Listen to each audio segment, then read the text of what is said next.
कई विद्वान कई लेखक इस गल का जिक्र कर देंदे है कि दमदमी टकसाल का कोई बहुता इतिहास सुन पढ़न पुराने ग्रंथां विच बहुत घट मिलता ही नहीं है। पर साध संगत जी, जदों असीं ध्यान नाल इतिहास की खोज नहीं ना करते, फिर इन्हां गल्लां दीयां शंकावां ते तौखले साडे मन विच सुभाविक पैदा हुंदे हैं और कई जान बुझ के ऐसियां शंकावां पैदा करते हैं। जिन्ने गुर इतिहास हैं सारे विच ही दमदमी टकसाल दे इतिहास का जिक्र है। जदों नौवें पातशाह जी इत्थे आए सन, उदों सतगुरु जी दी एक मालवा देश रटन की साखी एक हथ लिखत पोथी सतगुरु जी दी गुरसिख नाल नाल लिखदे सन। किहड़े नगर विच गए, उत्थे की बचन कीते, संगतां नूं की उपदेश दिता, वो पोथी नाल नाल लिखी गई। उस दी संपादना डॉक्टर भाई वीर सिंह जी ने की है। ਉਹਦੇ ਵਿੱਚ नौवें पातशाह धन गुरु तेग बहादुर साहब जी इसे तख्त साहब जी के स्थान ते खब्बे पासे मंजी साहब है तख्त साहब जी दे, इत्थे बैठ के सतगुरु जी ने बचन कीते सन कि इस स्थान उत्ते साडे बहुत वड्डे वड्डे गुणी ज्ञानी लेखक और विद्वान पैदा होणगे। ये बचन सतगुरु जी उदों करके गए। उहदे विच बहुत विस्तार नाल एक अंग पूरा लिखिया होया है और मालवा देश रटन की पोथी नौवें पातशाह जी का जो सारा मालवे देश का वृतांत उहदे विच संखेप रूप दे विच अंकित है, उहदे विच भी ये जिक्र आया है। और भाई स्वरूप दास भल्ला जिन्हां ने महिमा प्रकाश लिखिया श्री गुरु प्रताप सूरज ग्रंथ तो पहला का इतिहास है, उस विच भी इत्थों बारे कि इत्थे बहुत वड्डे वड्डे ज्ञानी विद्वान और लेखक इस तख्त उत्ते गुरु की कांशी दे विच पैदा होणगे।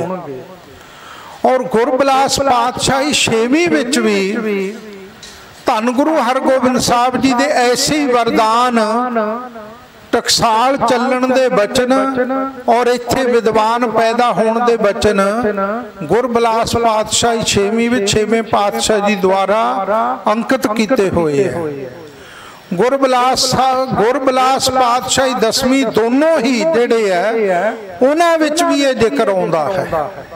श्री गुरु प्रताप सूरज ग्रंथ विच भी भाई संतोख सिंह जी ने इस जथेबंदी दे वृतांत का संखेप रूप दे विच जिक्र किया है।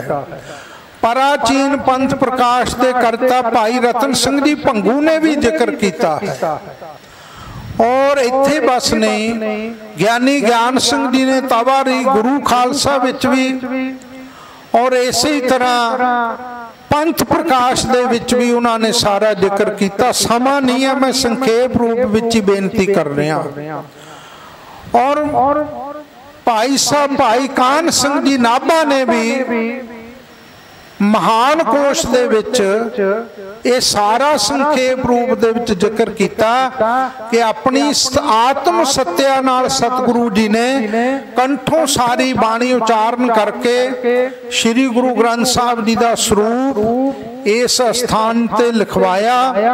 और इत्थे ही दमदमी टकसाल नूं संप्रदाय ज्ञानियां करके लिखते है। असले दमदमी टकसाल संस्था है, जथेबंदी है। संप्रदावां कई बारी गुरसिखां दी कमाई नाल चल पैंदियां हन और कई बारी समाप्त भी हो जांदियां हन। जिहड़ियां जथेबंदियां और संस्थावां हुंदियां हन ये गुरु काल तो स्थापित कीतियां हन और जिन्ना चिर तक संसार रहेगा उन्ना चिर तक ये संस्थावां सदा रहणगियां। ये दमदमी टकसाल जथेबंदी है, ये संस्था है ना कि संप्रदाय नहीं है। लिख जरूर दिता गया कई थावां दे उत्ते, पर खालसा जी ये गल दा ध्यान रखण दी सानू लोड़ है। भाई कान सिंह जी नाभा ने भी जिक्र किया है और इस तरह पंजाबी विश्वकोश दे विच भी होर थावां ते भी लगभग पुरातन सारे इतिहासां विच दमदमी टकसाल की स्थापना का किसी न किसी रूप दे विच ये सारा जिक्र किया होया। इस करके मैं अज संखेप बेनती की है। कई बारी गलत शंका गलत भुलेखे पैदा किए जाते हैं। आखे दमदमी टकसाल का तो जी इतिहास ही नहीं मिलता। ये बहुत वड्डी गलत एक धारणा बनाई हुई है।